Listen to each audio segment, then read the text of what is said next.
इसके कौन कौन से फंक्शन है वो सब अपन आज देखेंगे।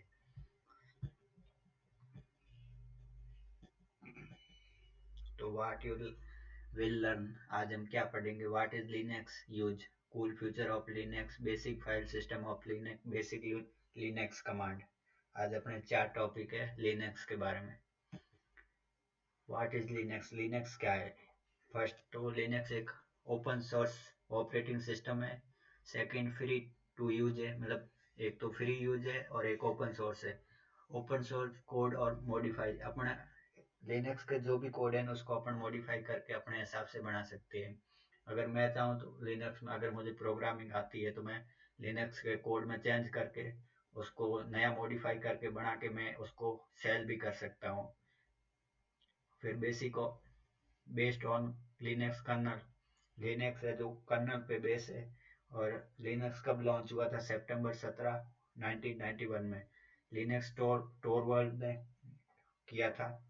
और कम्युनिटी, लिनक्स एक कम्युनिटी बनाता है। फिर है cool future of Linux, Linux कौन कौन से कूल फ्यूचर है। मल्टीपल यूजर कैपेबिलिटी, मतलब लिनक्स में अपन बहुत सारे यूजर बना सकते हैं, मल्टीपल यूजर। और मल्टीटास्किंग, एक साथ बहुत सारे टास्क भी कर सकते हैं परफॉर्म।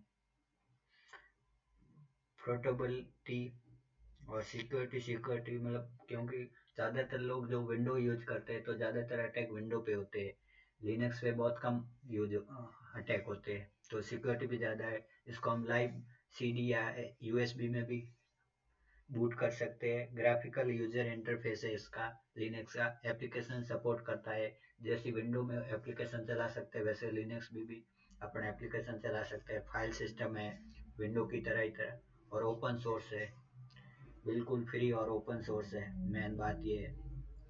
फिर है basic file system of Linux, slash bin, basic programming जैसे ls cd मूव etc, ये सब स्लैश बीन जो फोल्डर होता है लिनक्स में उसमें ये सब होती है। फिर slash S bin, system programming जो फाइल जिस जैसे अपन विंडो में करते हैं ना, फाइल के दो टुकड़े, उस तरह हम एस बीन में ये सब होती है, फाइल डिस्क सिंस एमकेएप्स। और स्लैश ईटीसी कॉन्फ़िगर फाइल, जो कॉन्फ़िगरेशन करते हैं अपन वो फाइल स्लैश ईटीसी में होती है। स्लैश टेम्प, जो टेम्परेरी फाइल होती है ना, एक्स्ट्रा फाइल होती है वो स्लैश टेम्प में आती है। Slash user share, application support and data, जो एप्लीकेशन सपोर्ट करता है वो स्लैश यूजर एंड शेयर होती है उसमें करती है। Slash home, personal directory of user, जो अपना यूजर होता है उसकी पर्सनल डायरेक्टरी स्लैश होम होती है। जैसे मेरी मान लो स्लैश होम स्लैश वीर है। फिर है slash root, home directory of super user admin, जो एडमिन होता है उसकी रूट डायरेक्टरी होती है स्लैश रूट। फिर है slash bin, the slash bin directory in Linux contain basic binary that are requirement of the system of function property. फिर purpose, context executable program that are needed for the system to boot, repair of function in signal user mode। जो होता है slash been में होता है वो जो अपने नॉर्मल फाइल वगैरह जो अपन यूज करें, ls list command copy move mkdir, ये सब स्लैश बीन में होती है। जो अपने स्लैश बीन होती है वो अवेलेबल टू ऑल यूजर, ये सब यूजर के लिए होती है। हिंदी में निर्देश में मूल बाइनरीज होती है जो सिस्टम के ठीक से काम करने के लिए आवश्यक होती है, जैसे जिसमें निषेध योग्य प्रोग्राम होते हैं जो सिस्टम को बूट करने में, मरम्मत करने या एकल उपभोक्ता मोड में कार्य करने के लिए आवश्यक होते हैं। विशेष सूची में इसमें वे बुनियादी कमांड शामिल होती है जिनमें उपयोग उपभोक्ता प्रतिदिन करता है, जैसे ls प्रतिदिन यूज करने वाली कमांड स्लैश बिन में होती है।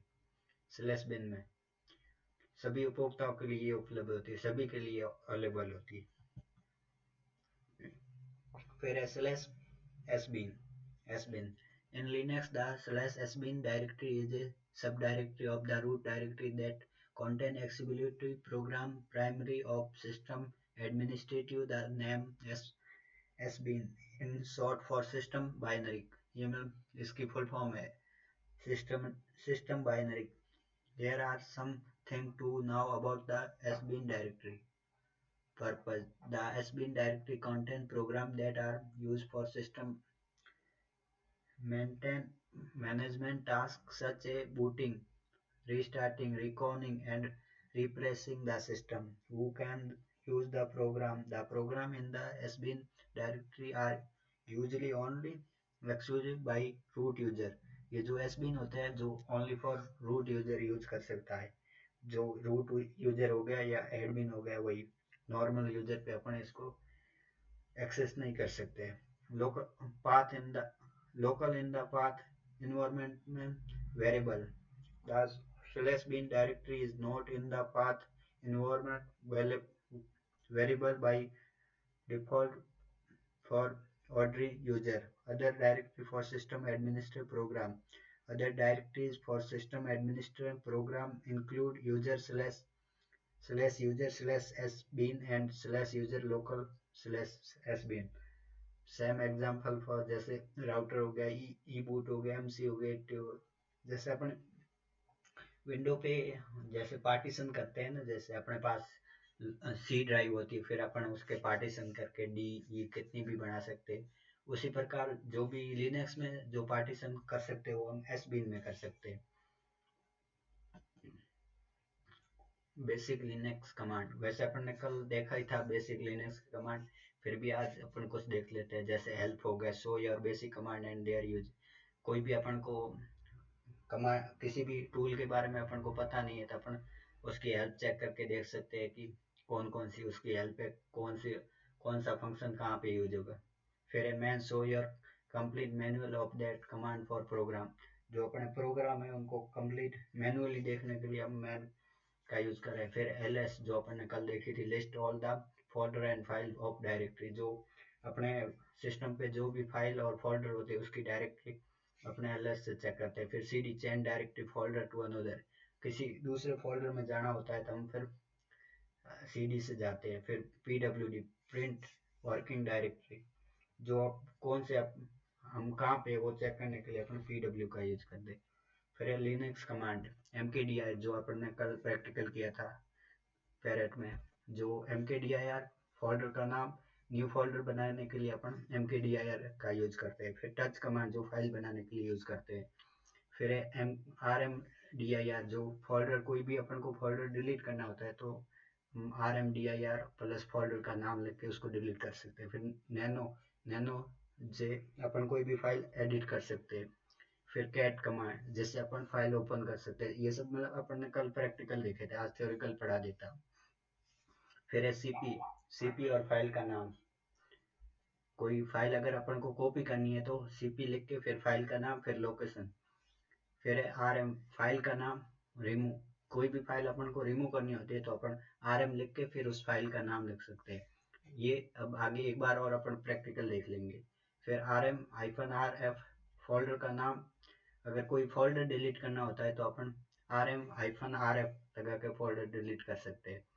फिर अगर कोई फोल्डर को दूसरी जगह मूव करना होता है तो mv कमांड का यूज करते हैं. mv फोल्डर का नाम लोकेशन.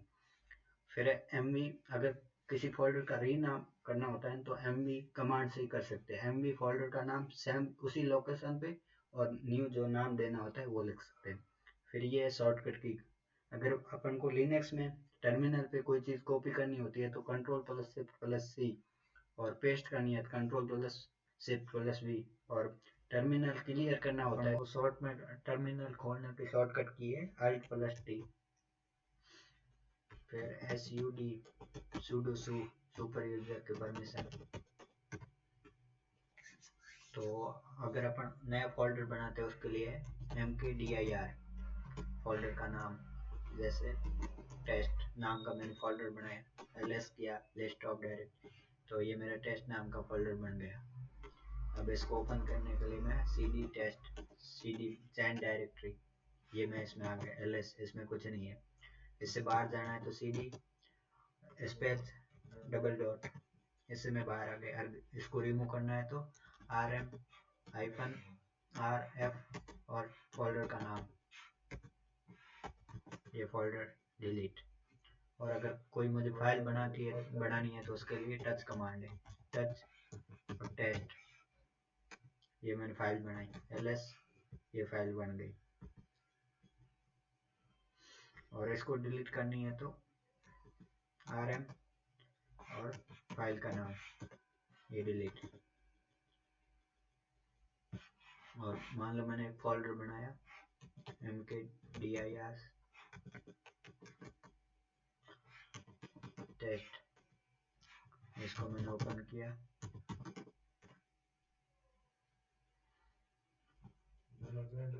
और इसमें मैंने एक और फाइल बनाई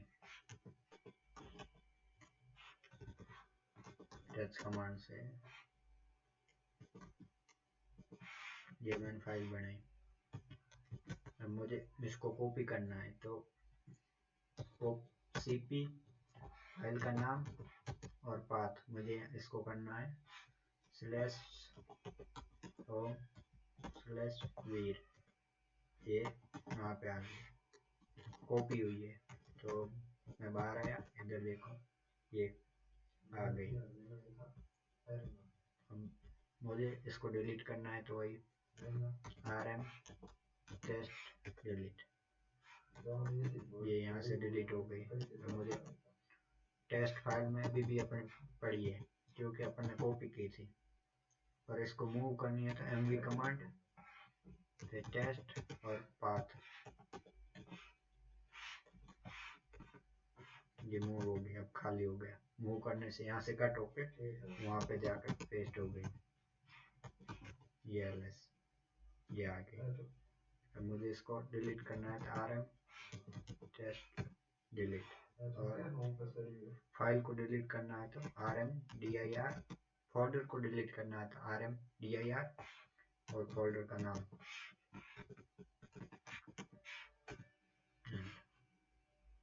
और टर्मिनल क्लीन करना है तो क्लियर करना है तो क्लियर कमांड से होगा पूरा साफ।